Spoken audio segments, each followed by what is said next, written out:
Une femme commence à parler sur l'estrade. Sur l'estrade, un panneau indique Musée du Manitoba. Welcome everyone. Conférencière, Angela Cassie. Titre, directrice des communications et des relations extérieures. To the Canadian Museum for Human Rights first annual public meeting. My name is Angela Cassie and I will be your Master of Ceremonies for the day. La vidéo présente l'interprète du langage gestuel, puis revient à Angela. This afternoon we've also made American Sign Language available. Please let us know if you are not able to see. Unfortunately, we had a slight lighting issue, but we can certainly make every effort to make it more visible. La langue de signes américaine est aussi.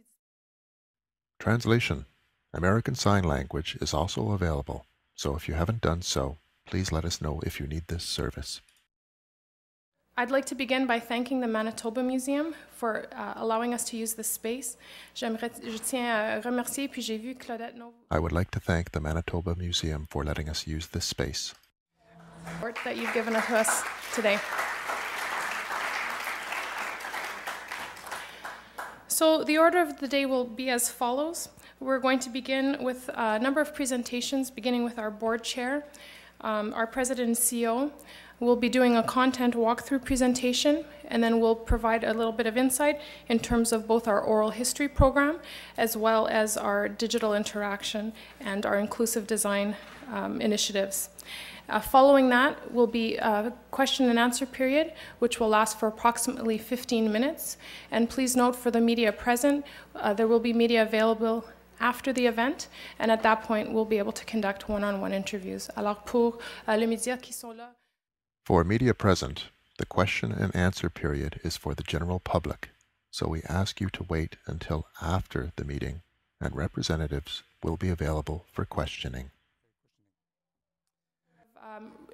Questions for the question and answer that have been submitted via the web, online, through Twitter and through Facebook. And so while we will be taking answers from the floor, our intention is also to allow some of those who weren't able to attend in person to inquire. Alors, l'intention de la session. The purpose of the question and answer period is to offer the opportunity to the public to ask us questions. We will also include some questions from people who are not here in person, but are listening to us online. We would like to take a moment to acknowledge the 22nd anniversary of the Polytechnique massacre in Montreal. This event, in which 14 female students lost their lives, forced to the foreground the issues of violence against women and the evolution of human rights. We will observe a moment of silence for the lives that were taken. Taking a moment of silence to recognize that today marks the 22nd anniversary of the Polytechnique massacre in Montreal. This tragic event and the loss of the lives of 14 female students forced to the foreground the important issues of violence against women and of women's rights. We would like to take a moment of silence now to remember the precious lives that were lost. Please join me.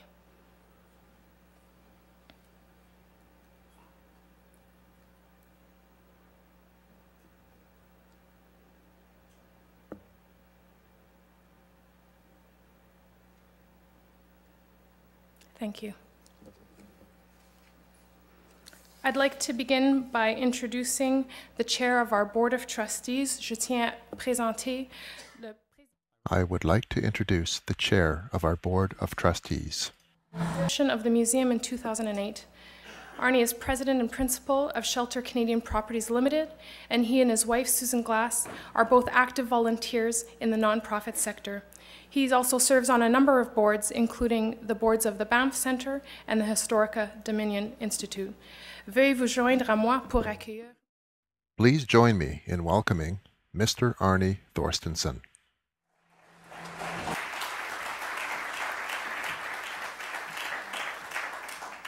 Thank you, Angela, and good afternoon. Merci de votre présence aujourd'hui. Arnie Thorstensen, titre, président du conseil d'administration du MCDP. Thank you to all who have joined us at the Manitoba Museum today, and a special welcome to those who are joining us online from across Canada and around the world. This has been a remarkable year of progress, discovery, challenge, and growth at the Canadian Museum for Human Rights. On behalf of the Board of Trustees, I welcome this public opportunity to share our progress over the past 12 months. We at the museum often talk about our mission being twofold. We are building a museum that will be unlike any other. That part you know and can visibly see just down Waterfront Drive today. But an even more important than the concrete and steel and the beautiful glass, we're building a conversation, a uniquely Canadian conversation that people from every corner of the country are becoming part of. This is a conversation about human rights challenges, but more than that, it's a conversation about individual and collective aspirations. It is a conversation about what our country and other nations can and should strive to be. A conversation about what each of you can do to make a genuine, discernible difference in the lives of those around us. In particular, in the lives of those whose right to live without prejudice or barrier to opportunity has been compromised. This is a conversation that challenges us to find the courage and the commitment to be a force for change. It's a conversation that implores us to go on to motivate others to take up the cause of protecting and promoting the rights to which each of us is equally entitled. It is in this sense that the Canadian Museum for Human Rights is so much more than just a museum. The building of the CMHR is a call to action. It is a dialogue about how we, as citizens, can together find ways to make our world a bit better than we found it. It is an abiding optimism that humanity's best days can be the days still to come. The museum's Board of Trustees recognizes that the conversations that we are forging takes each one of us. It takes all of us gathered here for today's meeting. It takes every person who will eventually come through our doors or visit us online. The Canadian Museum for Human Rights is Canada's museum. It's your museum. It is a museum developed by Canadians that we together will share with the world. Today, we continue in the tradition that has guided our work over the past, and will continue to guide us as we build toward our opening. Coming together to share our experiences. We cannot wait until the day when we welcome our first visitors. And in particular, I'd like to highlight students and teachers. We have witnessed over the past year tremendous efforts by young people who have been working with us to help move this project forward through fundraising efforts and through inspirational projects. Young leaders are starting human rights groups and organizations, implementing anti-bullying programs in their schools, volunteering in their communities, building and auctioning guitars to help us build the museum, and standing up for the rights of others across the country and around the world. The Canadian Museum for Human Rights will be an opportunity for more young people to visit a Canadian institution that will broaden their understanding of human rights. We have a strong heritage of human rights defenders, hundreds of them, who can serve as an example of perseverance, resilience, dedication, and optimism, even when faced with insurmountable odds.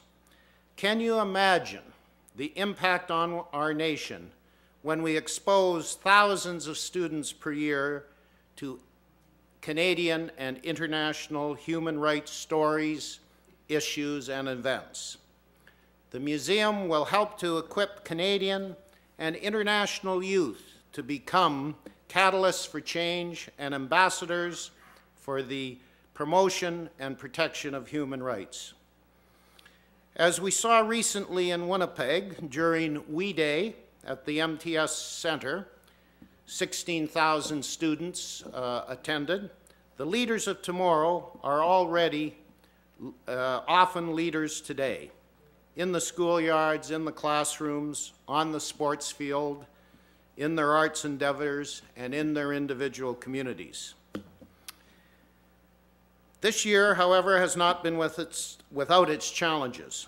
Under the leadership of the museum's president and CEO, Stuart Murray, the CMR management team and staff have been careful stewards of this important project. They have worked diligently to lever the efficiencies and identify cost savings. Stuart will share a little more detail around these initiatives. The museum's leadership team continues to work diligently to ensure that we operate within our operating budget and that these precious funds are used in a responsible and transparent way. We remain focused on our three highest priorities, which are: complete the construction of our iconic building, develop the museum's inaugural content, and establishing our institution as one of the premier museums and education centers in the world. Today is an opportunity to reflect on the conversation we've been building over the past 12 months and to reaffirm our commitment to expanding that conversation together as we continue to move ahead. Let me thank my fellow board members and CMHR employees for their continued commitment to this project. Let me also, on behalf of the board, thank all of our partners from the Government of Canada, the Province of Manitoba, the City of Winnipeg, and the Friends of the Canadian Museum for Human Rights. Thank you all for your ongoing commitment and collaboration.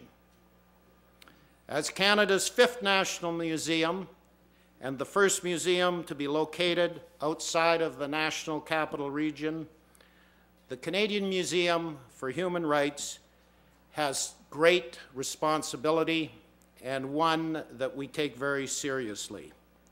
We are committed to living up to and hopefully exceeding your expectations and the expectations of all Canadians. Allow me to thank you once again for your presence at this important inaugural meeting today. Merci.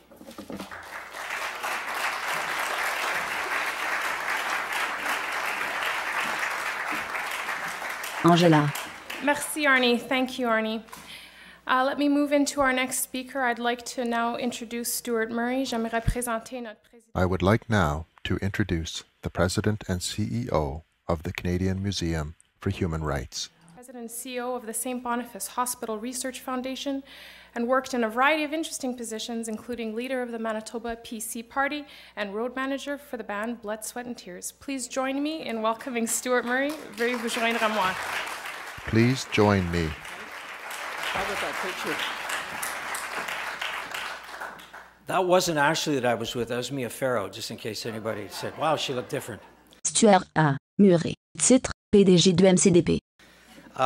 Thanks, Angela, for the introduction and for emceeing our inaugural annual public meeting. Merci à tous d'être parmi nous aujourd'hui. Thank you for being with us today. We're very happy to see a number of our partners present today. Everyone for joining us today. I'm exceptionally grateful that so many of our partners are with us today, both here in the room and virtually.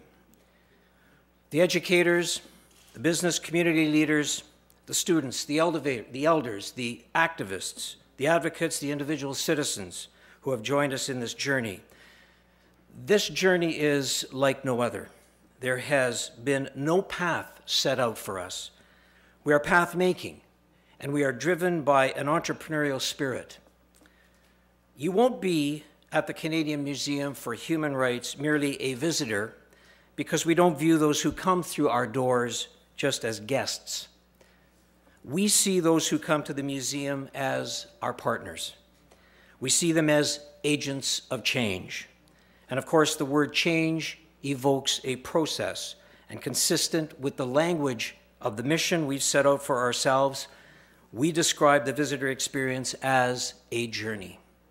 This journey will be about learning, about empowerment and action. We will shine a light in dark corners, amplify the voices of those who have been silenced, and encourage people to take a stand for human rights. From the museum's roots and rising up from the ground, visitors will ascend through the galleries by a series of ramps, visiting over 47,000 square feet of exhibit space, encountering captivating stories of struggle, perseverance, resilience, hope, and triumph. Through this journey, we will paint a broad vision of human rights to help our visitors understand and to appreciate what we mean when we talk about looking at the world through a human rights lens. The museum will provide visitors with a space for dialogue about human rights issues. It will encourage visitors to reflect on human rights affect their own lives, and it will inspire visitors to take action in their communities and abroad. We'll hear about the exhibits in more detail later in the program, but what is the most compelling element of this project and this process is that the story of the museum must be read in all of its chapters. It is through this entire journey that the story must be told. And we don't want the journey to end when you simply leave the doors of the museum. We want it to continue long after, with a better appreciation and different perspectives, with a sense of human rights journey both in Canada and abroad, and ultimately inspired and challenged to take action in your home, in your community, at your school, or at your workplace. Your insight, your experience, and your passion for this project are already shaping this magnificent institution. I want to extend my sincere thanks for your contributions, but more than that, I want to thank you for challenging us always to keep reaching higher, to seek out the different angle, to listen to that other voice, to ensure that we are building a museum that truly reflects the best and the highest ideals that our country can offer. I'd also like to echo the words of our chairman and acknowledge the tremendous contributions of each member of the Board of Trustees, and some of them are joining us today. And if you'll allow me, Mr. Chairman, I'd just like to acknowledge Connie Gluby, Vin Kochar, Senator Kochar, Lindy Ledahowski, Gail Asper, and Yves Leberge. They're sitting with us joining today. Merci beaucoup.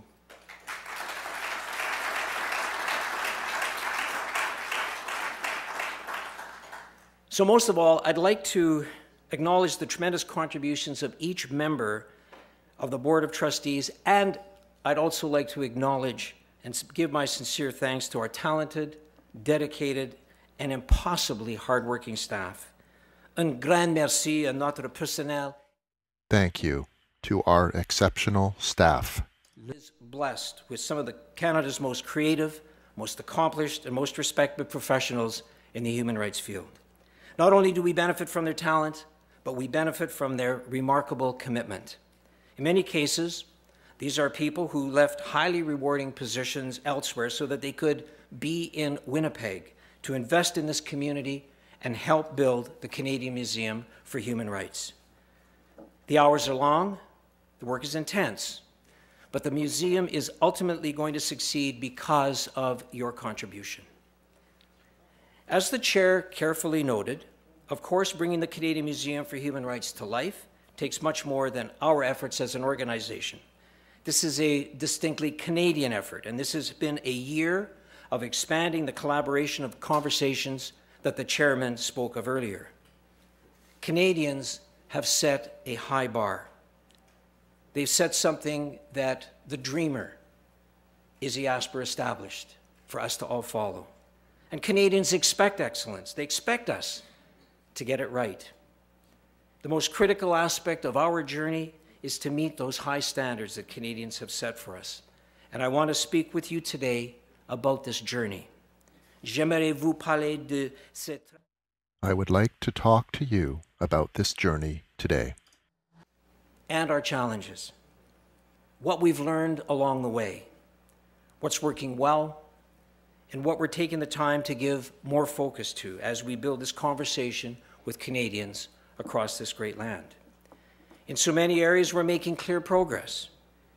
Each of us in this room are entitled to a distinct sense of pride today. You know, even a few months ago, when I'd give a speech about the museum, I'd run through the numbers talking about the volume of concrete and the amount of steel in the building, how the museum is a third taller than the Golden Boy. But I no longer have to rely on statistics to illustrate the magnitude of the structure, because you can see with your own eyes in person or online how magnificent this iconic building is and what it does for our skyline. The progress has been phenomenal. The building is already, as I say, defining the Winnipeg skyline, but perhaps more importantly, it's defining the human rights landscape of Canada. Most Canada knows that there is a renaissance now happening in Winnipeg. I mean, just think about it. The new James A. Richardson International Airport, Centerport, the return of that team, they called that NHL team, it's the Winnipeg, right, gotcha. The Winnipeg Jets. You know, major downtown renewal through the work of Centre Venture, the revitalization of the city's signature public park, the Assiniboia Park. We're very proud that the Canadian Museum for Human Rights is at the fore of this very positive and very momentous change. But let me be clear, even if you never step foot in this museum when it's done, if you're in the city, you will be a beneficiary of the museum's presence here in the heart of Canada. Let me explain. The economic benefits of this project are already being realized. The construction project alone has created the equivalent of 6,000 full-time jobs, equivalent jobs, I should say. People have come to work at the museum from a wide variety of places, from small business, universities, government, and other cultural institutions. We've attracted a top-flight academics who have now adjunct professor affiliate appointments at our universities. The people who are here with their families solely because of the museum. Already, our brand and business development teams are making plans with organizations and agencies from around the globe to bring major international conferences to Winnipeg. These groups are, for the first time, looking at Winnipeg, Manitoba, to host their conferences because the museum is here. And our local restaurants and our hotels, our municipal tax base, they all stand to benefit enormously. The museum and its partners recognize that the Canadian Museum for Human Rights can be the catalyst that puts Winnipeg on the map as an international tourist destination. If the success of our guided summer tours of the perimeter of the construction site provide any indication to the interest we have had, just under 1,000 Winnipeggers, Manitobans, and other visitors joined the city to watch firsthand as this iconic building takes shape and learn more about the project. In fact, some of these visitors, as we register, came from places as far away as Australia and Turkey. Part of this work involves welcoming international delegations and representatives from nations like Germany, Russia, South Africa, Ukraine, Japan, France, and China, just to name a few of who we did welcome last year. But the primary focus of our economic journey has been aggressive work in our target markets tapping niche markets within the burgeoning field of human rights tourism, a field that our organization intends to help both brand and grow. Similarly, development of niche revenue-generating opportunities. As an example, fair trade retail is one key example, is happening as we speak. Why are we pursuing these opportunities? Because we've come to recognize that the museum has the potential to provide a dividend much greater than the change of how Canadians think about human rights, significant as that objective may be. We believe we have a commitment to ensure the museum delivers a clear net benefit to a wider community and provides a distinct value to all Canadians, both as citizens and, yes, as taxpayers. External studies show that the Canadian Museum for Human Rights is projected to generate millions in new municipal, provincial, and federal taxes alone in perpetuity. The Manitoba Bureau of Statistics estimates that total tax revenue from operations alone to be over $8 million a year. We consider this a good start. C'est un bon début. Aggressively pursuing new opportunities for revenue generation and economic partnership will continue to be a critical focus as we move ahead. Of course, while we work to expand revenue-generating opportunities, we also have a distinct responsibility to be careful with every dollar that we spend. Our public funding partners, the federal government, the Manitoba government, the City of Winnipeg, have shown remarkable support for the museum. We acknowledge their vision and we applaud their investment. Merci pour votre appui. We also recognize that this is the time of continued fiscal restraint for all governments. And just as they work to identify cost savings and reduce their own expenditures, we must also work to reduce ours. As a startup organization with no blueprint for our development, imposing internal budgetary reductions at a time that we must also expand our capacity to build our exhibits is a challenging task. That said, no part of our journey has ever been without some element of challenge. And we accept that reductions and restraint are an essential part of that journey, even as we continue to build. As a demonstration of that restraint, I can report to you today that we will realize approximately $10 million in reductions over this fiscal year alone. Let me give you a few examples to illustrate how we've achieved that. Our published financial projections from previous years indicate that we were to hire 35 new employees over this fiscal year. Instead, to reduce costs, we moved to a critical hire basis and deferred hiring for most positions. Instead of the projected 35 new hires, the museum hired just 17 positions, resulting in cost savings of $2.5 million. We've cut our travel budgets. Discretionary travel costs have been cut by $400,000 as we've curtailed non-essential travel and moved to hold more of our board and partnership meetings by teleconference instead of in person. Further, we've reduced our marketing expenditures. And for example, many of the Friends ads that you see now are already negotiated via sponsorship agreements and do not represent a cost to the museum or to Friends. But we've gone further, trimming marketing costs by some $600,000 alone this year. These measures are already proving their worth, and that's because cost challenges on the capital side have also become a part of our journey. This, we've come to know, is the raw reality of bringing one of the most ambitious architectural undertakings ever attempted in this country to life. When our engineers discovered that poor soil conditions would require an additional investment for building supports, for example, we had to deal with that, despite it being an unforeseen challenge outside the scope of our control. When we were advised by our engineers that the soil retention system on the 4 root systems, 3 of them specifically, would come in higher than forecast, we obviously had to manage that. And we've learned that unexpected capital costs aren't fully avoidable when you're building something this unique. It's for this reason, for this very reason, that we will continue to move aggressively with cost reductions on the operations side. We know that Canadians expect fiscal prudence. Steps to reduce our operating budget wherever we can will continue. Our fiscal pressures are not insignificant. They have direct bearing on every aspect of the operations, including timelines around the exhibit development and construction. Things like major purchasing and the date that we will inaugurate our building. As our chairman said, we anticipate base building construction to be complete in line with our timeline of 2012. And we are working towards an inauguration of 2014 and have aligned our project plans and our work plans accordingly. We are exploring all of our options to confirm this scheduling and making sure that it is feasible and achievable. And we will be able to confirm this date in coming months. But this too is part of our journey. The fundraising campaign behind the Canadian Museum for Human Rights, the most successful in this country's history.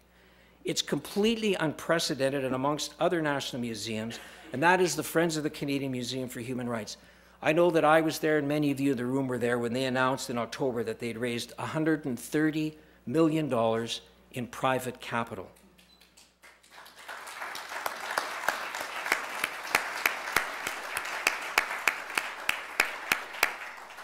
And I think what's important always to remind all of us in the room is, yes, a large part of that came from Manitoba, and wasn't an interesting editor or an article today in the Winnipeg Free Press about Manitoba.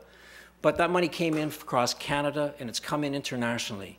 It's that kind of support that is driving the entrepreneurial spirit of what makes this museum right.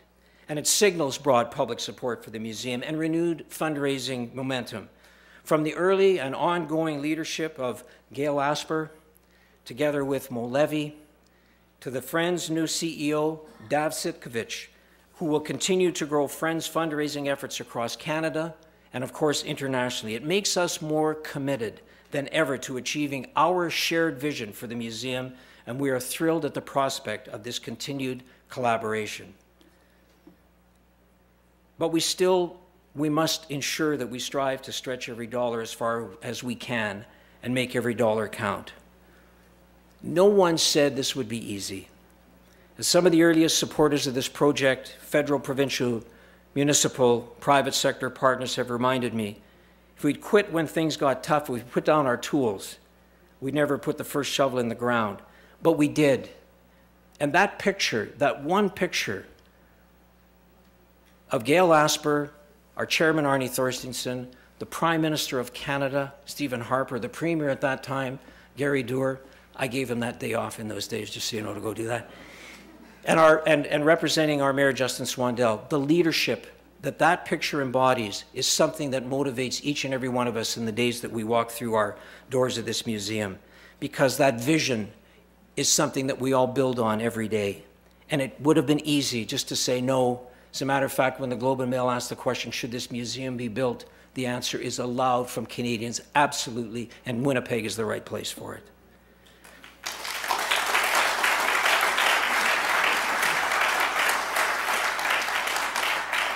So over the past year in particular, we've synchronized these steps with partnerships that we've forged with Canadians. And it gives me considerable pride as CEO that we are taking the time to speak directly with Canadians about this project, not only to ask for their feedback and their guidance, but to then invest the time and resources to incorporate that feedback into our work. Without question, it's been collaboration and consultation that best characterizes our most significant achievements from the past year. I don't think that any of us in a leadership position at the CMHR can overestimate the critical importance that working to build trust has had in the process of developing this project. When we talk about human rights, we're talking about issues that are uniquely personal. The issues around rights touch the deepest roots of our identity, how we're seen, who we are. Quite often, these are phenomenally raw, very emotionally, very challenging issues. The very fragility of the subject matter suggests that the Canadian Museum for Human Rights will never be free from controversy, and we accept this. but merely accepting the reality of controversy would be the easy way out. The more challenging task is to work in good faith to build trust, to nourish and maintain a dialogue with Canadians of every background. And I am proud of the effort our staff has invested in this regard over the past year. Some of you may have seen in the Winnipeg Free Press story from last Sunday about the partnership the museum has worked to build with the Chinese-Canadian community. In my view, this was a helpful snapshot of the work of the team has done with a myriad of groups and individuals over the past 12 months. The work continues, but I'm very proud that I can today report that our public engagement efforts have now grown to include more than 3,000 Canadians, 3,000 individual Canadians from every background and from every corner of Canada. Yes, this is a significant investment of time, but the benefits are clear. Our researchers have been a very deliberate focus on what they call participatory research. In fact, they bring very special expertise in this area. Is this approach the fastest way to build a museum? Not by a long shot. Is it the right way? To grow and nourish a conversation with the aim of dissolving barriers and building trust? We think it is. We are trying quite deliberately to raise the bar with regard to the way that we approach research. Our researchers are working to make what was once almost universally regarded as a purely academic exercise, allowing it to instead to become a community exercise with our Futures Visitors experience at the forefront. It is a significant accomplishment that the researchers and curators on our staff have made inclusion and equality of representation their watchwords. They're insistent, I should say, on doing things differently. They're committed to doing more, and their efforts are a significant achievement of the past year that deserves acknowledgement. So it is with initiatives like our Oral Histories project, which Heather will speak about in detail in a few minutes. And as people like Heather could tell you, there are much more expedient ways to collect first-person points of view without an exhaustive project like these oral histories. But our people were insistent that to do justice to lived experience of these individuals, to preserve the integrity, the impact of their stories, the stories had to be captured and then conveyed in the original voice. Our researchers, again, insisted on meeting a higher standard. They didn't want, for example, simply to try and replicate the tradition of Indigenous First Persons accounts. They wanted the power and impact of the real thing. There's a parallel with the museum's commitment to accessibility. Was it enough to ensure that building was accessible? Ramps instead of stairs, barrier-free access to exhibits, and so forth? Our digital media team didn't think so. So they were insistent that accessibility had to mean something much broader.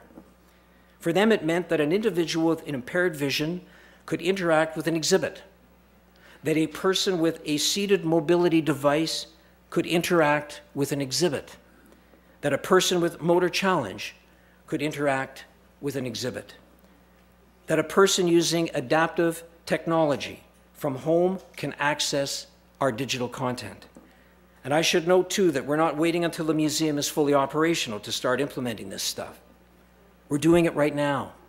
We're already making every effort we can to make each of our offerings as inclusive as we can make it.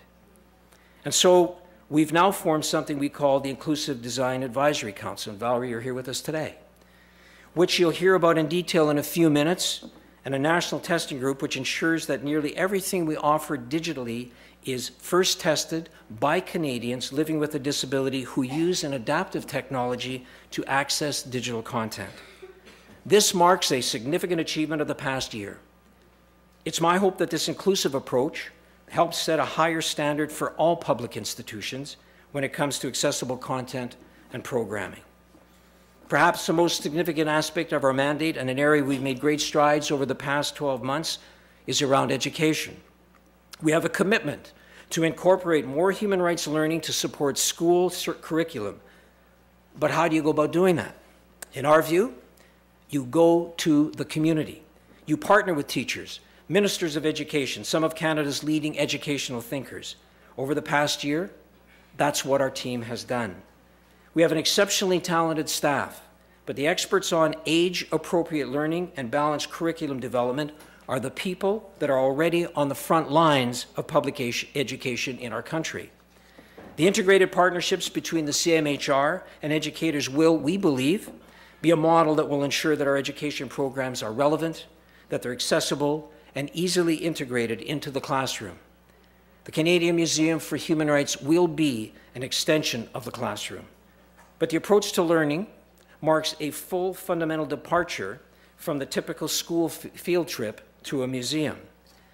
We now have in place a Director of Learning and Programming that's a full-time role, and it's indicative of a fundamentally different philosophy when it comes to the formal role public education has in our work. If, for example, you're a parent, you're an educator, you know that kids get it. They have the right instincts when it comes to breaking down barriers and embracing the inherent equality of all people. Our job is to support them, to cultivate those instincts, to encourage them to think freely about these weighty issues, and to help them, to inspire their peers to take a stand for human rights.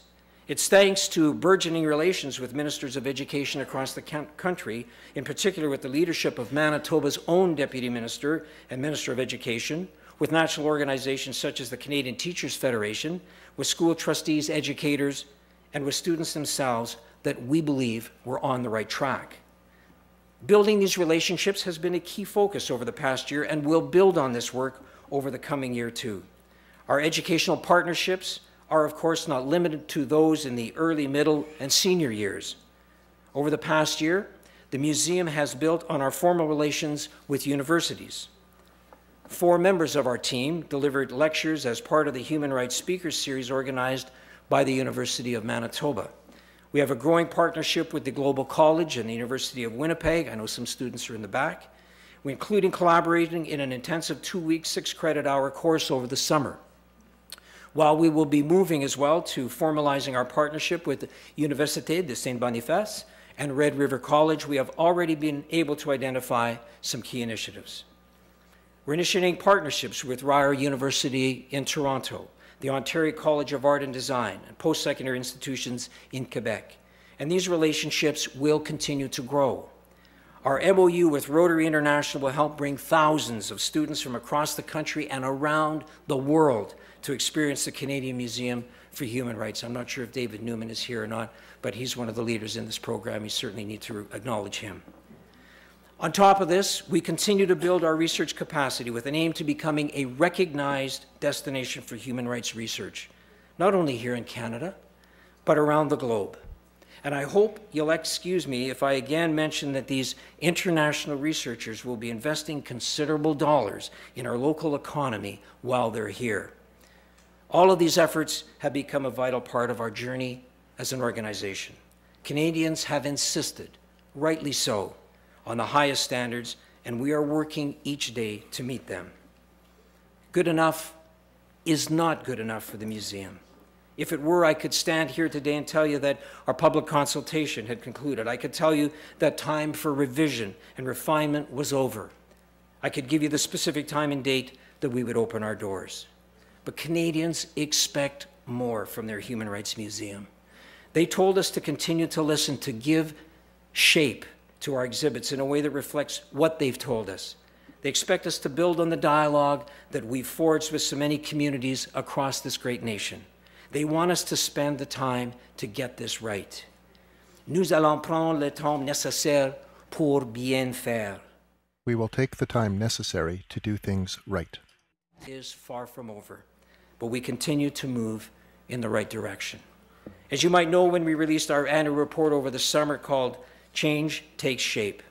Put another way, we wanted to make clear to Canadians that the Canadian Museum for Human Rights wasn't only going to become a place that would affect positive change in Canada, but to reinforce that the museum was already beginning to make good on that mandate.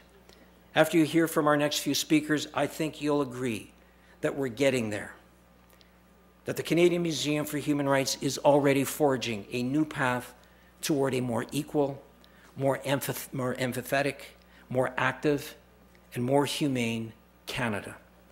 Canada that can set a higher standard for the world. But whatever you think, please continue to be part of this project.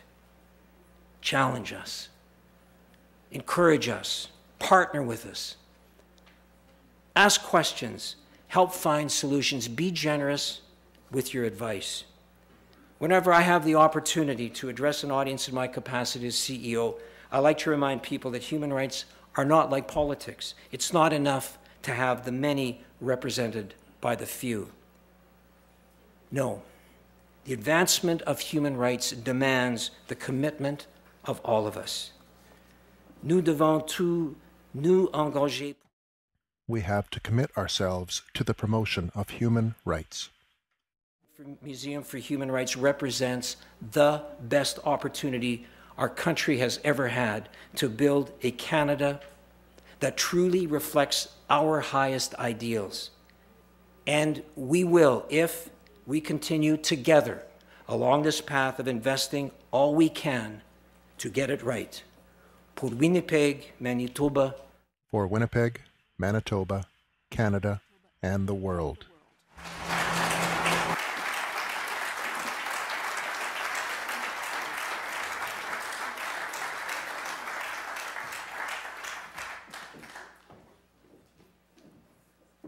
Angela. Thank you, Stuart. Merci, Stuart. It's my pleasure to present a walkthrough of where we are in terms of our content today. One of the fortunate things that I've been able to do through my role with the Canadian Museum for Human Rights is to be part of our public engagement efforts. And both our first cross-Canada story gathering process, our second smaller process last fall where we met with a number of Canadians across the country to provide them with drafts of our work and input their feedback. And now it's as part of this iterative process, I'd like to present a little bit as to where we are today. I'd like to just underscore that everything that we do is guided by our official mandate, and that is to explore the subject of human rights with special but not exclusive reference to Canada in order to enhance the public's understanding of human rights, to promote respect for others, and to encourage reflection and dialogue. And these are certainly our guiding principles as we move forward with the development of our content. Another element that informs our process as we're developing this content that will be ever-changing, dynamic, woven, and in awe-inspiring spaces is that we have the privilege of working with some of the best in the world, including master exhibit designers Ralph Applebaum Associates. But we cannot forget that Canada's national and international contributions to human rights, as well as the dark chapters in Canada's history, must be and will be told in vivid and inspiring ways. We're going to challenge our visitors to confront issues such as discrimination and exclusion, and will be inspired to take action ultimately to create a more inclusive and respectful world. And through the use of state-of-the-art technology, interactive exhibits, storytelling, theater, artifacts, and art, the Canadian Museum for Human Rights will offer something unique and different with each visit.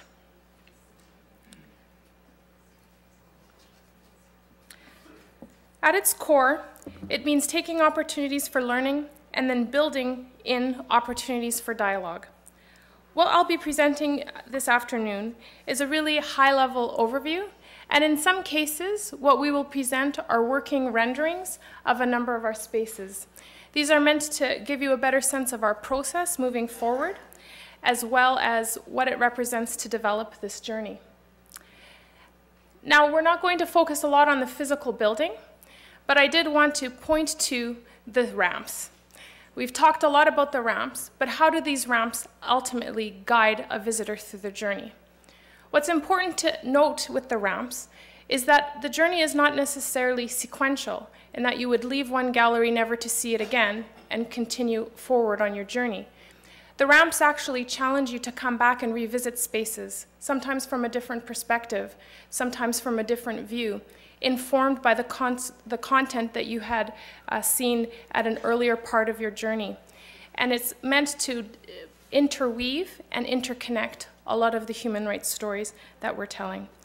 So while the architecture is significant and certainly embodies a lot of the metaphors around human rights.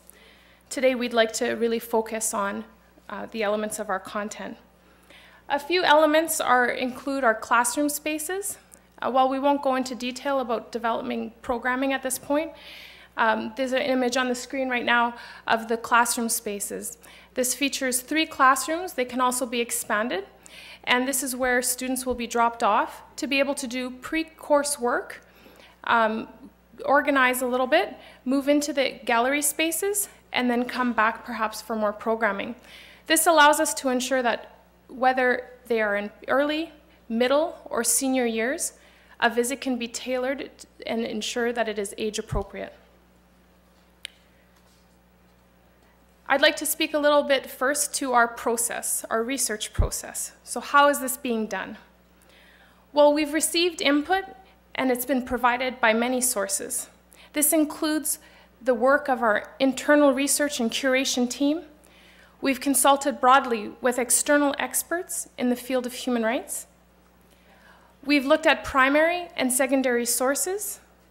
We've been informed by our public engagement efforts. We've referred to the recommendations in the Content Advisory Committee report. We've continued to consult directly with communities and individuals. We've been informed through our oral history interviews.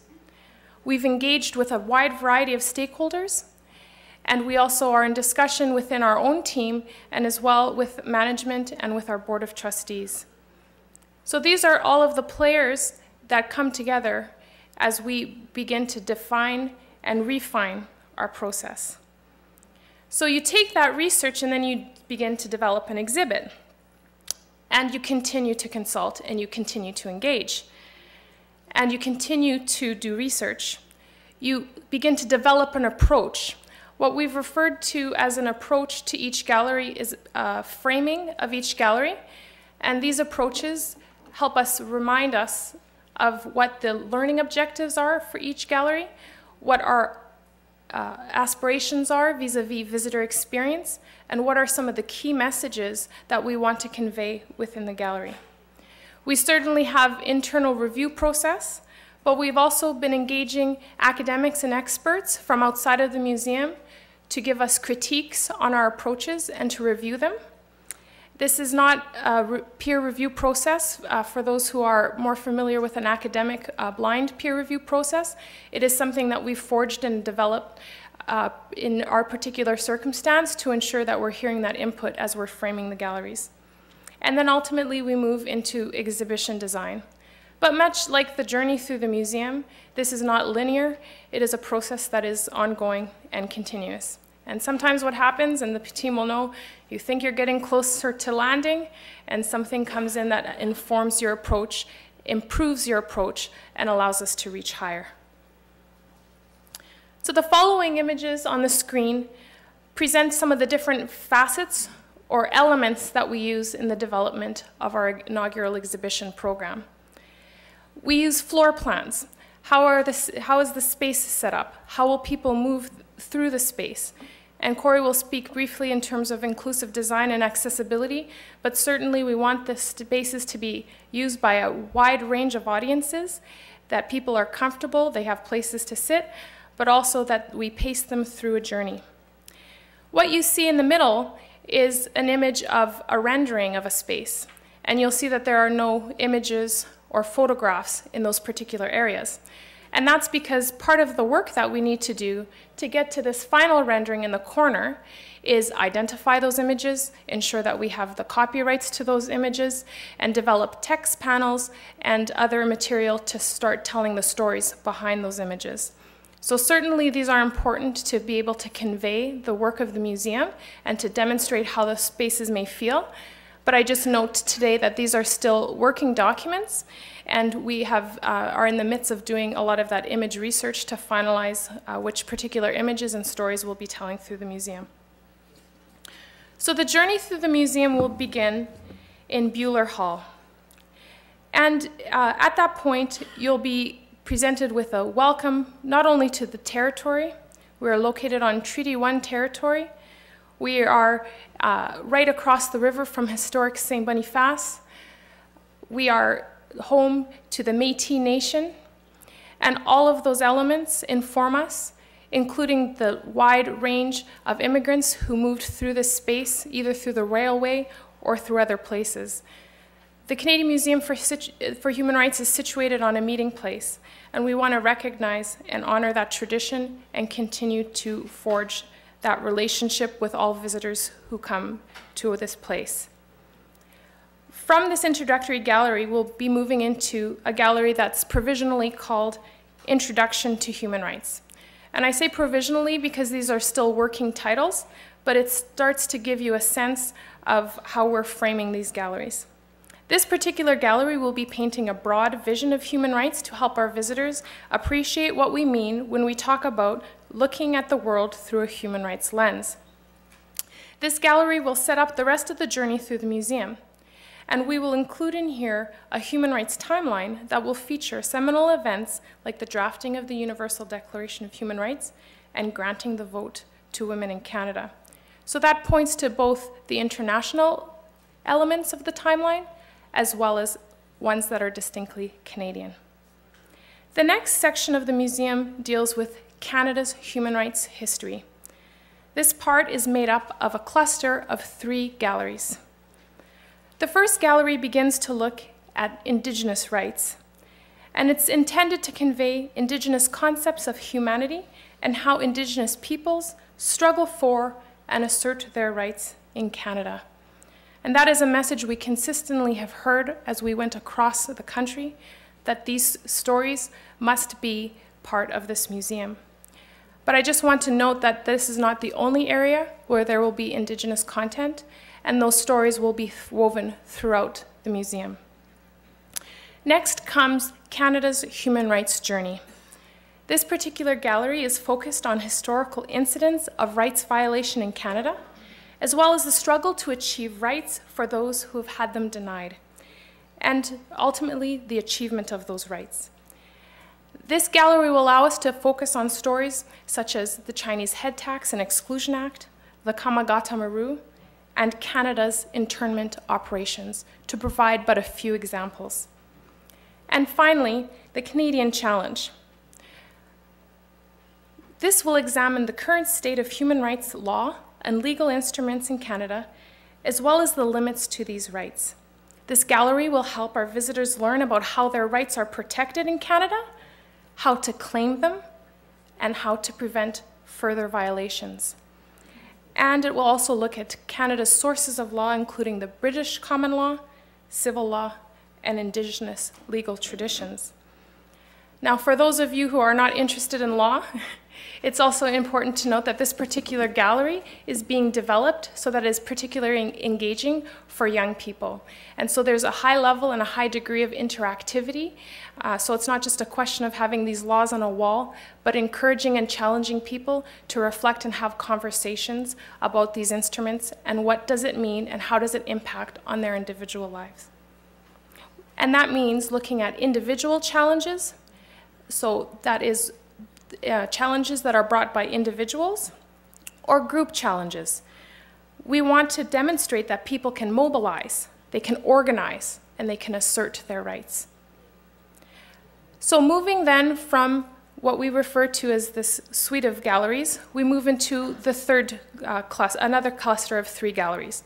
And this is the section that focuses on international human rights history. It begins with the gallery provisionally entitled Examining the Holocaust. It serves as a case study to explore how a modern democratic society collapsed into genocide, and also explores the stages of genocide as studied by Raphael Lemkin. We will feature an introductory film that examines Canada and the Holocaust. And some of our early research has found newspaper clippings and articles in a time that Canada was being followed and tracked, and in particular, the reserve system that we had developed was beginning to be seen as a model. And it's not to minimize or equivocate, but we certainly need to be aware of our history here in Canada as well. There'll be a thematic approach within the gallery, examining state power, spreading of fear and hatred, examining war and genocide, and in particular, Lemkin's stages allow us to explore a number of other genocides, including the Armenian genocide and the Holodomor. Moving from there is our gallery provisionally entitled Hope and Hard Work, or Hard Work and Hope, depending on the kind of day you're having. Or I'm having, rather. Looking at the drafting and the adoption of the Universal Declaration of Human Rights, it will explore how this document was developed and the numerous declarations and covenants that have followed in the footsteps of the UDHR. We will also be looking here at social movements. So these movements are made up of committed and passionate individuals who have worked to bring these declarations, such as the Declaration of the Rights of the Child, the Declaration of the Rights of Persons with Disabilities, and the Declaration of the Rights of Indigenous Peoples, as 3 examples, to life. Connected to this gallery is the gallery provisionally called Breaking the Silence. This examines 20 other incidents of gross large-scale human rights violations and will feature prominently the 5 genocides officially recognized by Canada. These include the Holodomor, referred to often as the Ukrainian famine, Rwanda, Srebrenica, the Holocaust, and the Armenian genocide. Included in this space will be a large recognition wall, an exhibit on each of the 5 genocides recognized by Canada, a study table to demonstrate and provide access to evidence, and study carrels for more quiet study and reflection. We really conceive the Breaking in the Silence and the Hope and Hard Work galleries as one unified space, and looking at either of them in isolation would be inaccurate. We believe that people will go back and forth between these 2 spaces to see how the treatment of the Genocide Convention in Hope and Hard Work refers and relates to some of the genocides that Canada has recognized, for example. In addition, we expect that once people hear a little bit more of these large, gross violations, they will return to the examining the Holocaust gallery and begin to see these links and connections. We're really examining here visitor impact, and we're also developing quite a bit of content workshops that have allowed us to point to the power of these spaces. Now from here, we begin to transition into the more contemporary. And certainly, the last sections of the museum are going to be devoted to current human rights issues, and there are 4 galleries that make up this section. First is the Forum. This is designed to be a participatory space for dialogue and discussion on peace and human rights. It will focus on notions of action that are crucial to the protection, promotion, and achievement of human rights, including creativity, empowerment, dialogue, and relationship building. Around the world, individuals and communities are working to repair and transform their lives and the lives of their communities in the face of human rights abuses. We want to have our visitors here discover the initiatives worldwide that are repairing and transforming our communities, including our own Truth and Reconciliation process here in Canada. How do you build sustainable peace? And how do you provide an environment in which human rights and dignity can flourish? So we're going to think creatively and critically and with empathy about the connection both between peace and human rights in the face of gross large-scale violations, armed conflict, or structural violence. And ultimately, this begins to speak to taking action. We want to recognize and nourish the various skills necessary for building a human rights community and a sustainable peace. From there, we move into human rights today. This gallery is focused on current issues and emerging human rights trends, and they're going to convey the immovable notion that the struggle for human rights is ever-pressing and ongoing around the world.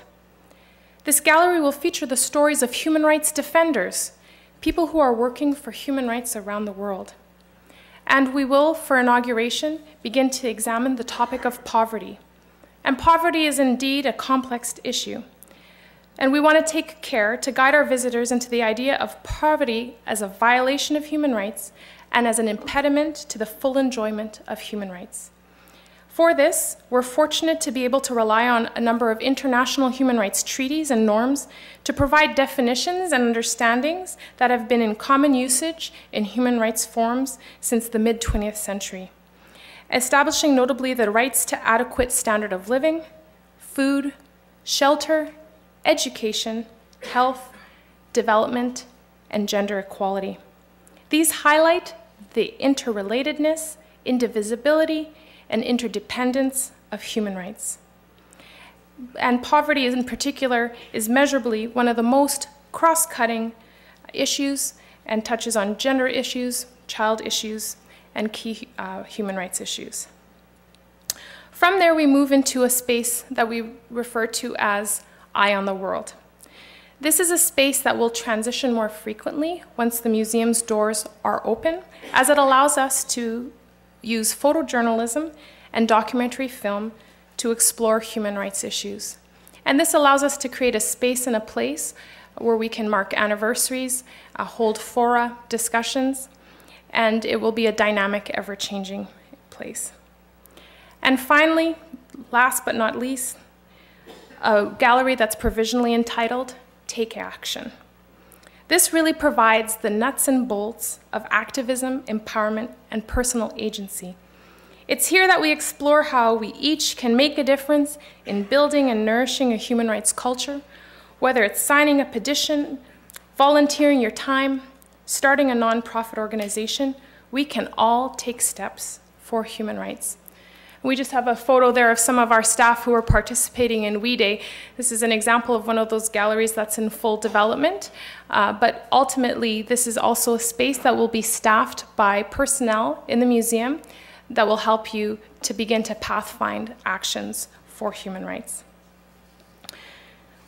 And this is really taking inspiration from a quote by Miriam Wright Edelman. A lot of people are waiting for Martin Luther King or Mahatma Gandhi to come back, but they are gone. We are it. It is up to us. It is up to you.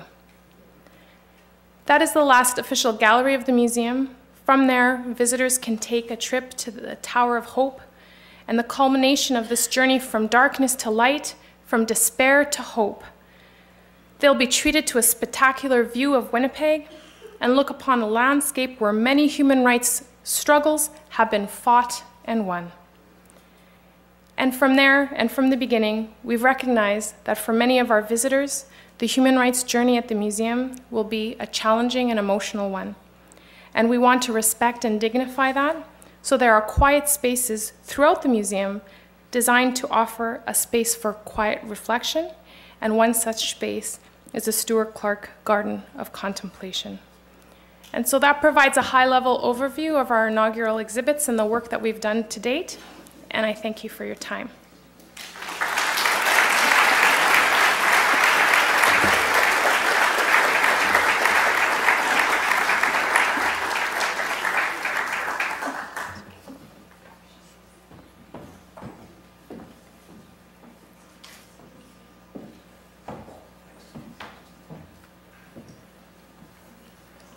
I'd like to now introduce Heather Budzinski, who is the head of collections at the museum. She holds a master's degree in archival studies from the University of Manitoba and has worked in a number of archival settings, including the Hudson Bay Company's archives, Archives of Manitoba, and Nova Scotia Archives. She is responsible for the development and management of the museum's collections and is the co-lead of the oral history program. Please join me in welcoming Heather Budzinski.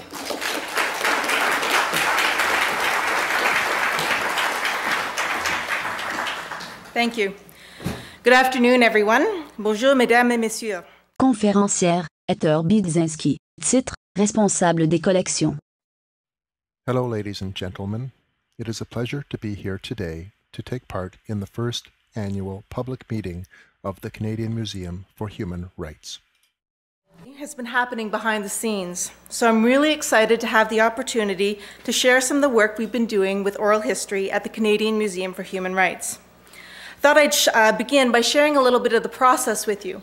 In preparation for an oral history, our researchers conduct significant research in preparation, perhaps not as visually stimulating as the studio setup, so the video you're watching is actually high-speed footage of the preparation required to set up our traveling studio. It requires an immense amount of work, including moving furniture, setting up backdrops, steaming the backdrops, setting up lights, adjusting the lights, and testing the equipment. That's before our interviewee even steps foot through the door. In real time, this process can take hours to complete, but through the magic of video editing, in under a minute, we can see just how much work goes into the preliminary process. Oral history is a way of gathering and preserving historical information by interviewing people who have lived through past events. It is the systemic collection of living people's testimony about their own experiences in order to gain a more comprehensive and personal view of the past. Oral history is an important instrument for research, for collection development, and for the preservation and sharing of human rights experiences. The images you see behind me are photographs from some of our oral history program. These are people that have taken the time to share their experience, their knowledge, and their inspiring stories. These are the faces of the Canadian Museum for Human Rights Oral History Program. Oral history is a critical source for research that offers something that other sources lack: perspectives from groups and individuals who are often marginalized.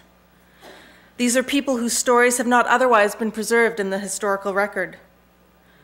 Perhaps one of the greatest strengths of oral history, and indeed this is what makes it crucial to fulfilling the museum's mandate for inclusivity. Oral history is of tremendous value to researchers. It gives them the opportunity to engage in active dialogue with their sources. It offers them access to information that might otherwise be lost or left undocumented in traditional sources. And it rounds out our perspectives of the past. As a museum dedicated to the exploration of human rights, we face the challenge of presenting a rather abstract concept. The intensely personal and often inspiring stories told through oral history interviews enable us to explore the idea of human rights in a very concrete and tangible way. Oral history will form a significant part of our collections, bringing human rights issues to life, making them personal and meaningful. Oral history fulfills our mission and mandate on multiple levels. It enhances understanding of human rights. It preserves and shares human rights experiences. It fosters original research. It facilitates collection development. And it engages in active dialogues. A robust oral history collection can amplify the voices of underrepresented communities and provide access to stories that have been long absent from history. Oral histories are indispensable in conveying Indigenous content throughout our exhibits by honoring Indigenous worldviews that protect transfer of knowledge through orality and language. The use of oral history and Indigenous languages provides the opportunity for Indigenous concepts of humanities to be expressed with poignancy and precision that cannot be conveyed through written text, through books, or conventional Western academic or colonial-style museums. These considerations make use of oral history absolutely integral to the creation of our exhibits. Museums are increasingly using oral history to provide their visitors with interactive experiences. At the Canadian Museum for Human Rights, we are using oral history to inform exhibit research, for text panels, to enhance programming, and to be the focus or the actual content for some exhibits. Our oral history program began as a one-year pilot project whose goal was to interview a series of 10 to 12 human rights champions, people recognized for their contributions to the advancement of human rights. Careful resource management and an incredible team of dedicated researchers allowed us to complete more than 23 interviews. That was more than double our original projections. We conducted interviews in a number of languages and were able to cover a diverse range of topics, including women's rights, international human rights activism, queer experiences, Indigenous rights, and the experience of persons from a variety of marginalized groups. The resounding success of the pilot project underscores the value of oral history within the museum, not only for research and collection development, but also for relationship building, to garner support, and to raise awareness. I'm pleased to report that we are building on the success of the pilot project, and oral history has evolved into a broader program at the museum, one that seeks to explore human rights experiences, actors, and their actions in a comprehensive and inclusive fashion. This program is based on the concepts of shared authority, ethical research, and community engagement. In just over 14 months of engaging in oral history at the museum, we have accomplished great things. The establishment of a robust oral history program, staff training in oral history procedures, ethics, and trauma, successful completion of the Champions Oral History Pilot Project, completion of research integral to inaugural exhibits, and the sharing of stories through over 80 oral history interviews. We have garnered a great deal of positive feedback and encouragement. Already, the oral history program has established itself as a leader in the broader community. Participants have commented positively on our ethical, participatory, and respectful approach. This has allowed us to build strong relationships with our interviewees and their communities. These are the stories of lived experiences. These are the stories of real people and extraordinary events. These are the stories that will have a profound impact on museum visitors. These are the stories that will make human rights relevant and personal, encourage dialogue, and empower us to change thought and action. Thank you.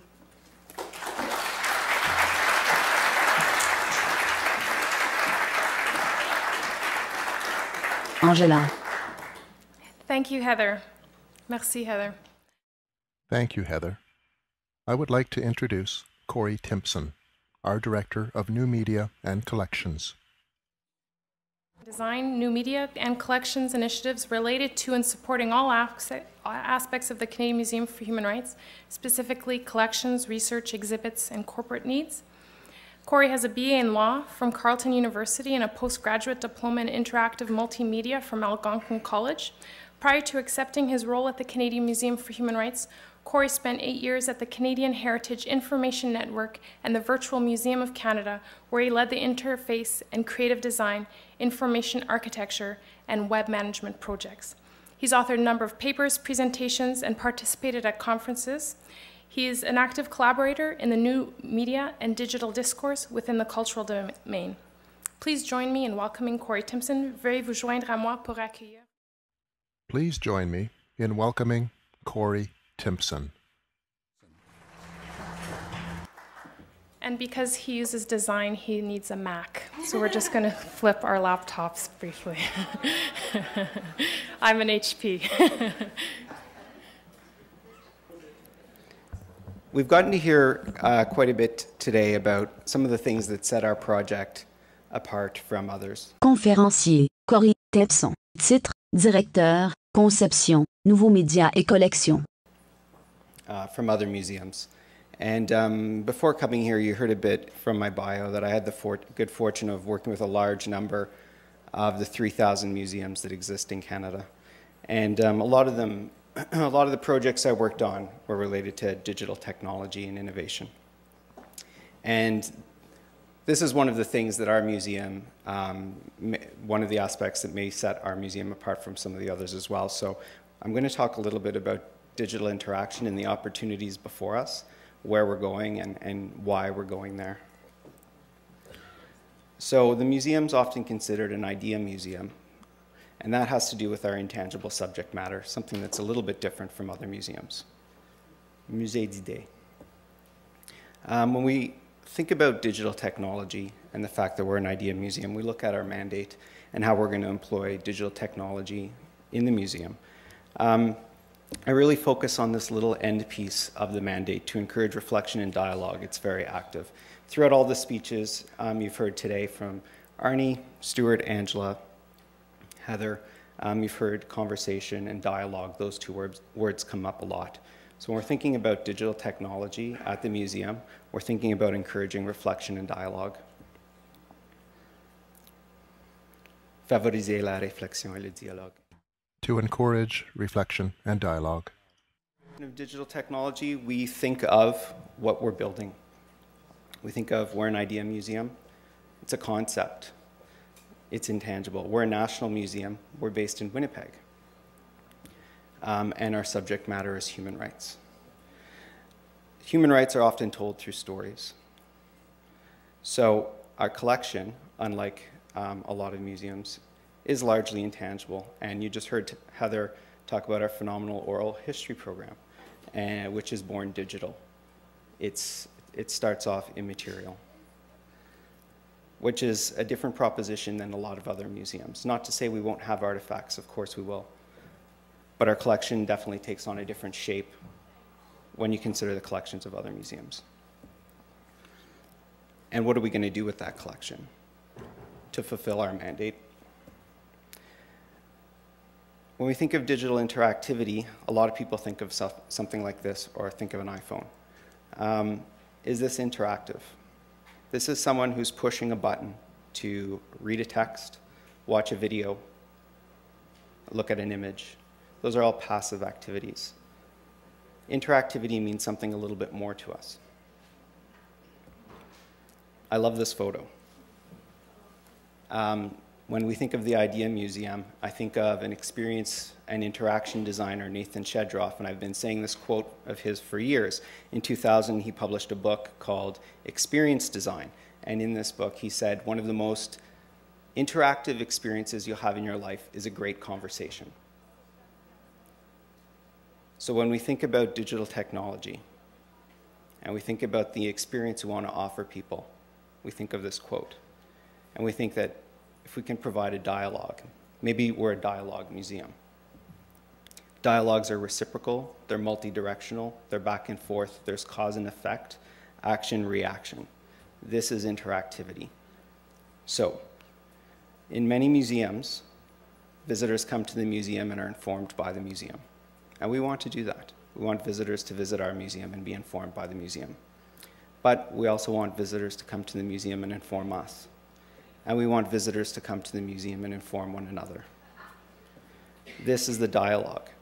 And then the role of digital technology, of social and mobile media, of the web, is to facilitate this dialogue. Not just to push a button to read, watch, and listen. This is an image of Facebook connections. And we can use that as an example of the type of approach we're taking to all the digital media and digital technology that we're putting in gallery and using for remote visitors. We want to facilitate content delivery and storytelling. We want to facilitate the dialogue, and we want to build interactivity engagement with multiple audiences, irrespective of where they are. The brighter lights on this map show the stronger connections and the more numerous connections. And people use Facebook so they can share stories, share media, and connect with their friends. They can engage in a dialogue. So it's a really great example of the approach that we're taking. So our goal of using digital technology is to facilitate the dialogue, to build interactivity and engagement, and this means in our exhibits, that was my funny slide and I spoiled it. Our exhibits on the website, through the web, through social media and mobile media, in our reference center, our library, through collaborative projects with others, and in our programming in gallery and out of gallery. Our goal, keeping in mind, no matter what we do with digital technology, is to facilitate this dialogue. One of the issues with technology is this photo, amazingly, was not taken that long ago, and no one is wanting one of these computers for Christmas. As much as technology is an amazing facilitator and gives us enormous opportunity, it can also be a barrier. So we have to figure out how to take advantage of technology and all that it offers us, yet somehow remain technology agnostic. And I think music is a really good example of content. And this is the approach we'll take with all of our content. Music was pressed into vinyl, put on an 8-track. Then we went to cassette, CD, and now I was trying to think of how do we represent music today, and the only thing I could think to do is put a little play button in the corner, because music isn't tied into the physical form anymore. Music exists in its intangible nature and can be expressed through any form based on the needs of the person listening to the music, the user. So this is how we want to take our approach for media and technology in gallery and online. We want to separate our stories from the form that they're taking. And we want to do this so that we can produce our content once and then send it out to wherever we need it to go, be it a home computer, a mobile device, a tablet, or a display in gallery. So this is just some examples. In gallery, at home, on a mobile. This is the type of flexibility we want so that when whatever comes next, we can address that as well. This is an image of a woman wearing Nokia's augmented reality glasses. These exist, and they're glasses that allow a user to, through retina tracking, navigate their email, surf the web, and they view it through the glasses. Will these become mainstream technology? Maybe not, but the point is if we follow the music example, which is what we're doing, then we'll be able to produce our content and send it here in a cost-effective way. We won't have to reproduce the work that we've done. This is a huge fundamental shift from how other museums are operating, and it's an advantage we have from being built with no legacy today.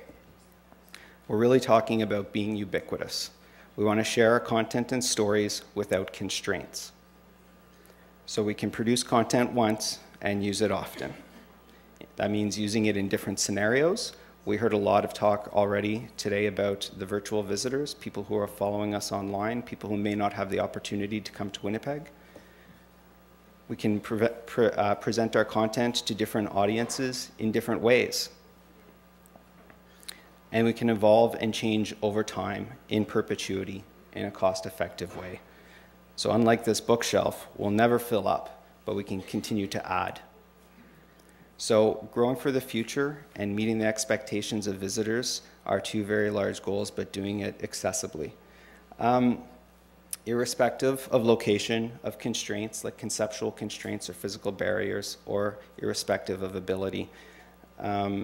Angela spoke a little bit earlier, and so did Stuart, about inclusive design and the formation of our Inclusive Design Advisory Council. I should note that this council and our approach is not just to be inclusively designed in regards to digital media, but this is a very clear example of where we can make a difference. The difference between inclusive design and accessibility is with accessibility often is something has been built or designed and you figure out how to make it accessible. And we want to make sure that we weave into the business practice of the museum a methodology which employs inclusive and universal design, where from the very outset, we're designing a solution, be it an in-gallery experience or the presentation of digital content online, be it a policy we're writing for how we're a human resources policy, for example. We want to ensure that we're designing these things inclusively from the outset to appeal to everyone. And then we're going to need some help along the way, and that's where the Inclusive Design Advisory Council comes in. It's fairly straightforward to make content accessible. There are guidelines, the WCAG 2.0 AAA compliance. We can follow that and know that someone with a screen reader can read our content. But how do we make an experience accessible? We saw a rendering of some of the in-gallery presentation, and in Canada's Human Rights Journey, we have a large canvas of images that are 8 feet wide by 8 feet tall. There's 2 layers of images stacked above one another. That's going to create quite a visual experience when someone walks into that gallery. I get goosebumps thinking about it already. But how do we make that experience accessible to someone who can't see? We don't want to just describe it. We want to be able to do more where we can. So one thing we started this year was the Inclusive Design Advisory Council. We've got 8 members in this council. Some of them are in the audience right now. 4 from Winnipeg, 2 from Quebec, 2 from Ontario. And there are a variety of experts with both Anglophone, Francophone. And they provide us advice where we need advice, using their networks to help inform the decisions that we're making. We also have the Digital Media National Test Group. This is 30 members across the country who test our products before we put them online. Again, using a variety of adaptive technologies and Anglophone, Francophone members, helping ensure that before we post something online that we vetted it. Not that it's just it meets a standard or it meets a code, but that it's actually usable in the most effective way. And we've started working with the Ontario College of Art and Design's Inclusive Design Research Centre. For some of our in-gallery media and technology, we're breaking new ground. How does someone with a mobility impairment or a vision impairment use a touch screen? We said we want to take advantage of media and technology to facilitate a dialogue, but that means that we have to address this from an inclusive perspective at the outset. And the IDRC is helping us test, vet, and prove the design solutions that we're coming up with. So overall, I guess our goal of digital technology is to not experience what happened to me at the very beginning of this talk, but also is to facilitate dialogue, to deliver content and stories in efficient, scalable, cost-effective ways, reducing constraints and avoiding barriers for when we're open, but in perpetuity. Thanks. Sorry again about the thing at the beginning. Angela. Okay, well, we're going to move into the question and answer period. We'll be now proceeding, as stated earlier, we've allotted 15 minutes to answer questions. We will also be accepting questions from our remote audiences via the web. We've had a number of people at the back of the room tracking both Twitter and other blogs and Facebook. And we've also been emailed a number of questions from people who were unable to attend in person. So what we'll try to do is rotate a question from someone who is in the room and then rotate back and forth in terms of virtual questions versus questions in the room. And just note that if you don't get an opportunity to ask your question today, please feel free to provide it either through Facebook, Twitter, or email account, our website, or ask one of the staff personnel today. We will be posting a complete frequently asked questions document to address all of the questions that we've received both online and in person. And so I just wanted to flag that we have Lise and Lindsay at the front of the room with their mic. If you'd like to pose a question, please signal to them. And what we'd like to begin doing is just one of the questions that was emailed today. So perhaps if you would like to ask the first in-person question, wave to Lise here, and then we'll proceed with that question following this one here. So we received email from Joanne, and she has two concerns regarding how accessible the museum will be for people with mobility disabilities. And she states that she has rheumatoid arthritis and has difficulty getting up off low seats. Is there a consideration to make the washrooms accessible to people who have arthritis at a height of 18 inches? Will there be benches, chairs available for people to rest at a comfortable height of 18 inches and not slanted? Will the museum be accessible for people with arthritis? So thank you, Joanne, for your question, and perhaps Corey, you can speak to that. Corey Tepson. Yes. There's a lot of code that goes into that, and one of the things about a universal design approach is to recognize that making things universally designed and aesthetically beautiful, those are not diametrically opposed. Those can both happen. So we're working with our exhibit designers all the time to ensure that the designs they're producing for in-gallery, things like incidental seating, which will be available everywhere through in-gallery, as well as non-gallery spaces, are completely code-based. But then this is something that we've worked into all of our production schedules is rigorous prototyping and testing opportunities. So it's the type of thing that when we know something meets code, we won't just stop there. We'll test it and prove it out. Just sort of like what I spoke about with the IDRC at the Ontario College of Art and Design. But yes, all of our seating, all of our provisions will be made for anyone with any type of mobility impairment or someone who has arthritis. Benches will have backs and arms and all of those things, and then we'll actually test the ergonomics to make sure that they work as good as they possibly can. Angela. Thank you. Next, we'll take a question from the floor. Premier membre du public. Hi, my name is Ostap Hawaleshka. I would like to ask Heather, where that fellow who set up that portable oral history setup, is he paid by the hour or is he paid by the job? She. Premier membre du public. No, really, this is an absolutely unbelievable project. It is truly extraordinary, and I really think that all of us and all of Winnipeg and all of Canada should really be thankful to the vision of Izzy Asper and to his heir, who happened to pick up the torch and run with it. That's Gail Asper. Okay.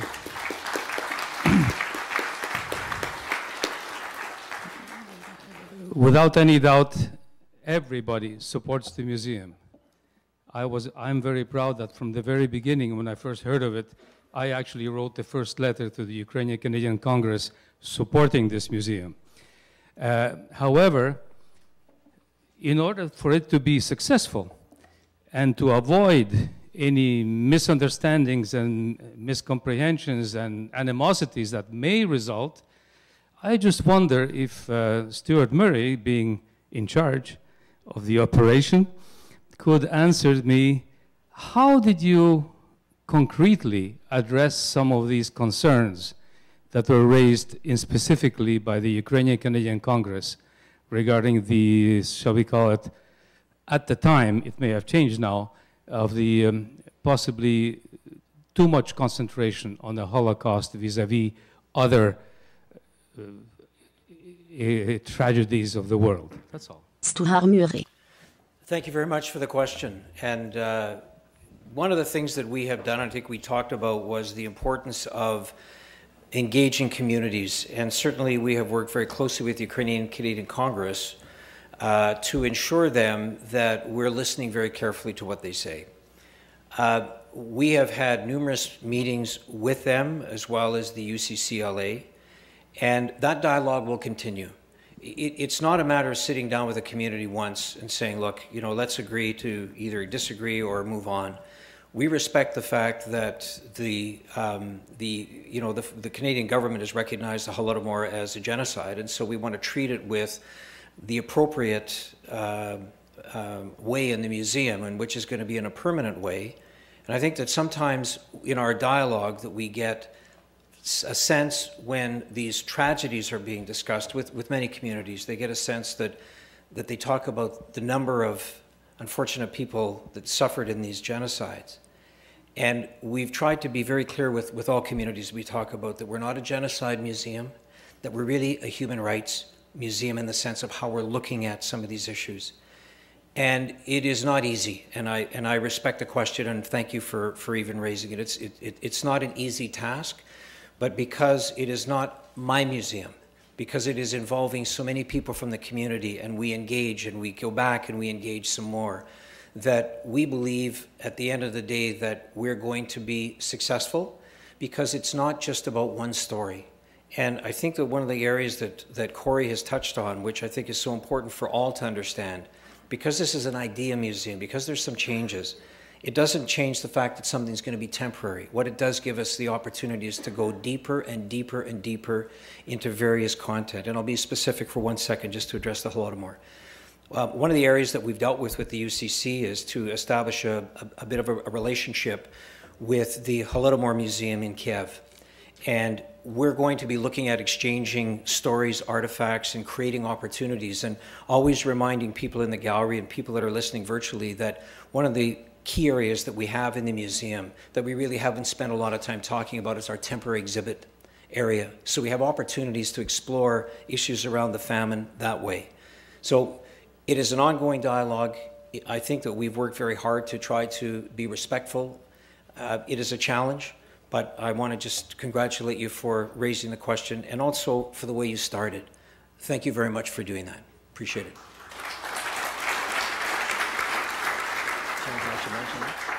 Angela. Okay, we have a question from Twitter. Oh, sorry, okay, sorry, I'm having a hard time reading this. While I'm reading this, can you just find the next person? Will you be up for it? Yeah. Okay, so question. Will you be up, will you be up for will you be, sorry. Stuart. Will you be up for human rights of Canadians today, or just documenting them for historical records? Angela. Oh, speaking of, okay, sorry, the fold was here.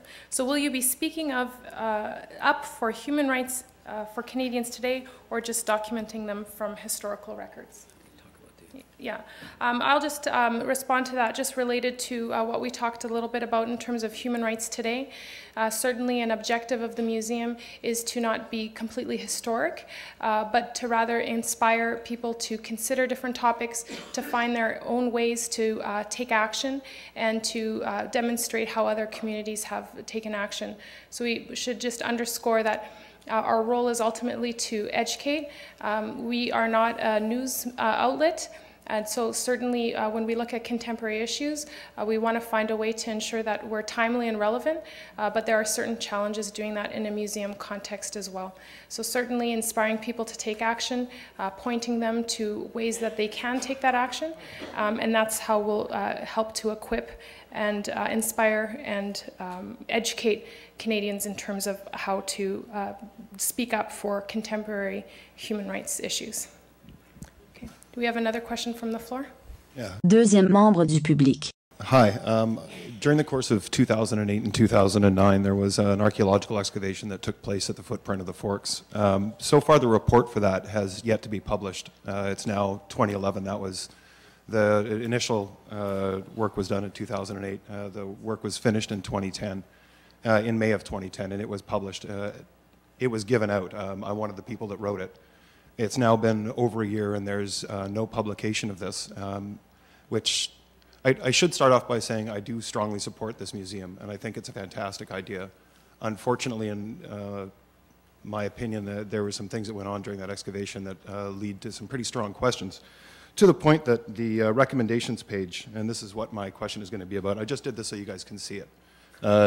Basically says, at this time there is no point in writing several paragraphs of recommendations for the Canadian Museum for Human Rights site. The organizations involved in the construction of the Canadian Museum for Human Rights have demonstrated that they will not be bound by the terms of the heritage permits. Recommendations for reasonable heritage resource management practices were ignored during and after the mitigative excavation project. More of the same would be as futile as King Canute raving at the waves. Now, that's a pretty strong statement. I worked, as I said, from the very beginning of those excavations until the end, and I know the gentleman that wrote this. He actually retired as soon as he finished working for the Canadian Museum of Human Rights. And my questions are, number one, why has that report not been given out to anybody? This is information that should be free. And number two, what do you think of the fact that the person that was hired said that you did your best to get around the heritage permits, and that making any recommendations would be unbelievably futile? Angela. Thank you for your question. First and foremost, just to clarify, that certainly, while the first architect completed his work in 2010, archaeologist, pardon me, the work continued actually into 2011. Yeah, and so the work was actually completed in spring and summer of this current year, and so we're waiting for a complete body of reports to really demonstrate the scope of the work that was done throughout 2008 to 2011, because that provides the fullest picture of the work that was done.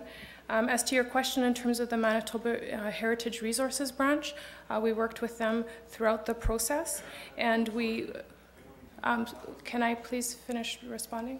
Thank you. I just want to be clear that we have worked with the Manitoba Heritage Resources Branch from the beginning, and we were following Manitoba's legislative requirements in terms of heritage resources management. And so certainly, if you'd like to have a conversation in terms of particular elements of the report, we can have a conversation, but that would also need to involve the Manitoba Heritage Resources Branch, who guided and supported us and worked with the museum closely to ensure that we met the terms and requirements as per the legislation. So if that helps, we can certainly bring and involve Manitoba Heritage Resources Branch to better understand both what the legislation required and how we worked to meet those standards. Commentaire inaudible de la part de l'auditoire. Angela. Pardon me? Well, thank you for your answer. Yeah. No, and certainly if you would like to stay behind, we can get your contact information to schedule a meeting to review. Okay. Do we have any other questions from online? Facilitateur. Or not online, but in person? In person, okay. Troisième membre du public. Okay, I'm going to be real nervous here. I appreciate the need to study the Holocaust, my deceased husband's family having survived imprisonment before being freed. The reason they were picked up was because my used-to-be father-in-law ran an underground to help a number of people escape and survive before they were all rounded up and brought to Belsen.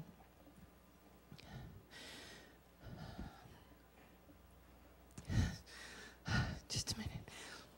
It's physically demanding for me, sorry. Yes, no, please take your time. Thank you.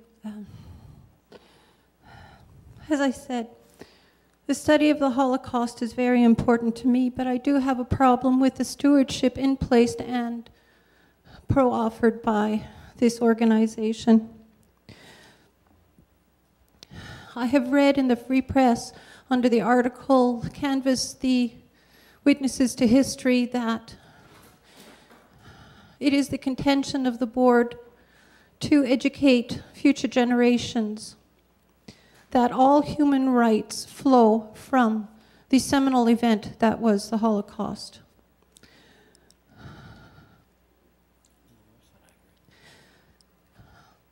Just a minute. I also understand that as far as the Human Rights Museum is concerned, I have not seen anything written that is going to not promote, or how can I say, the only information I've seen with the Human Rights Museum is something that disturbs me apart from the last one, and that's that since financial history is not taught from the 1800s anymore, is the museum going to promote the myth that Germans suddenly went crazy when we can look around and see that the financial terror, the financial events that are happening nowadays are very much reflective of past events?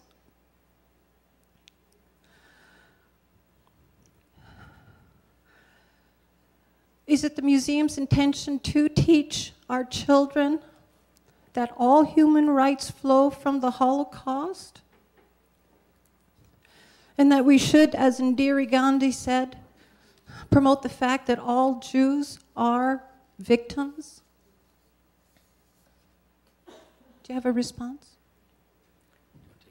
Oh, also, what's the capital of Israel? Angela. Well, I'm going to address your first two questions, just recognizing that there are a number of people in the room, and we want to allow time to respond to all of them. First, I just hope that what we were able to present today in terms of a high-level overview of the museum speaks to the foundation of the museum as being a place to encourage and enhance understanding of human rights.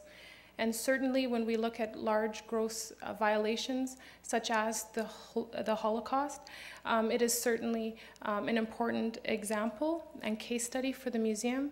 But I think that what we hope to demonstrate today, and certainly continue to articulate, is that when we're providing a broad definition of human rights, it begins not 50 years ago, not 100 years ago, but thousands of years ago. And all of these movements, all of these cultures, all of these perspectives have come to inform how we speak of human rights today. So I hope that begins to respond part of your question. Le troisième membre du public indique qu'il n'est pas d'accord.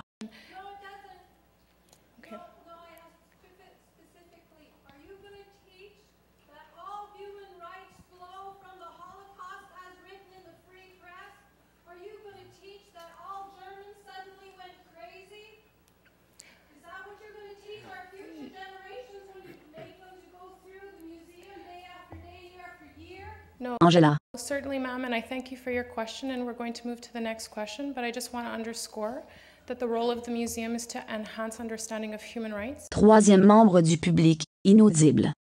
And that our intent is to ensure that we're providing an overview of the various cultural perspectives, social perspectives that have informed this process for the last thousands of years.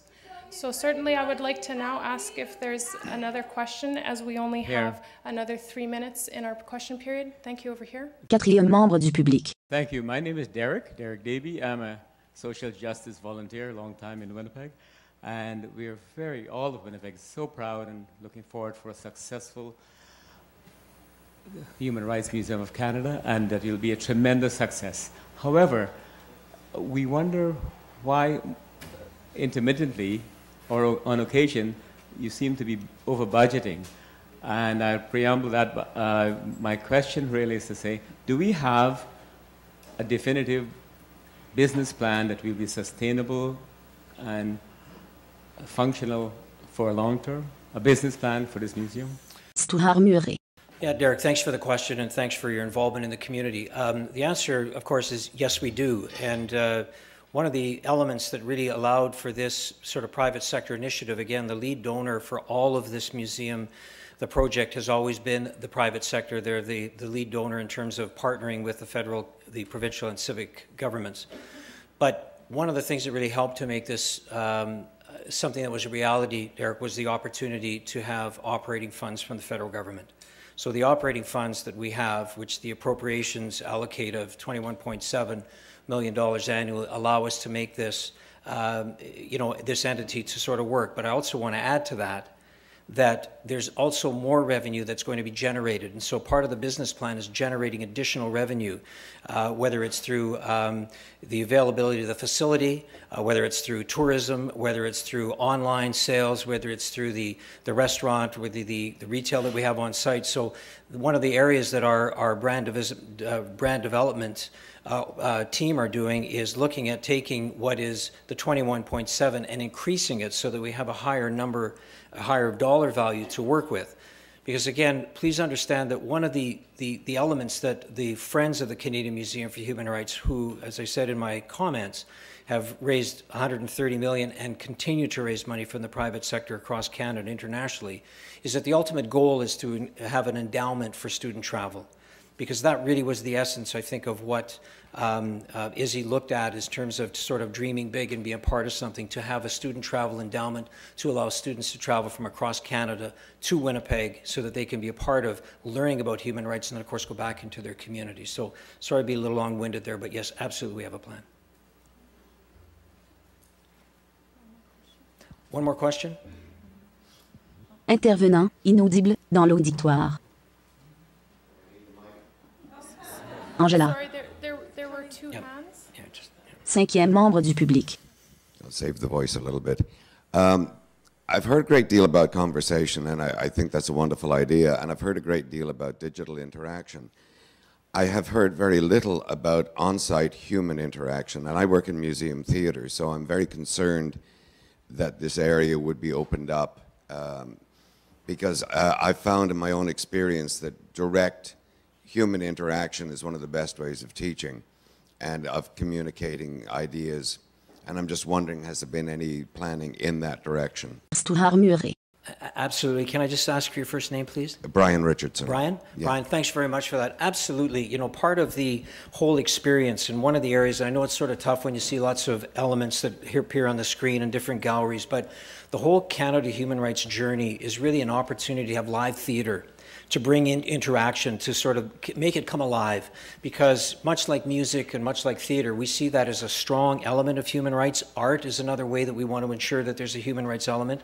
So the power of that opportunity to have the kind of dialogue that you and I are having now, but if it was Louis Riel, for example, that was out there talking about his last speech in Regina, that he said, and he was powerfully impacting that against this backdrop that was of a courtroom, of something that was very magnificent, sort of draw people in. We see it very much a part of what we want to do. And by the way, we're delighted to just offline get a chance to sort of chat further on it, but just so that you know, we're absolutely there, and you probably have some great ideas that we can gather from. Okay? Thank you. Angela. Okay, so we're at the end of our time. I just want to point out Lise Harris, or Pincus, sorry. Still new. She's going to be standing at the back of the room. If there are any other questions, I'd ask that you contact Lise. She'll take note of your email address or phone number if that's your preferred method of receiving the information, and we'll take note of your questions and ensure that we forward them and include them in our frequently asked questions. So that being said, merci pour votre temps ce soir. Thank you for your time tonight. Opportunity to speak a little bit as to where we are today. Merci beaucoup. Drive safely. Thank you. Angela quitte l'estrade. Sous-titres et descriptions réalisés par inclusivemedia.ca.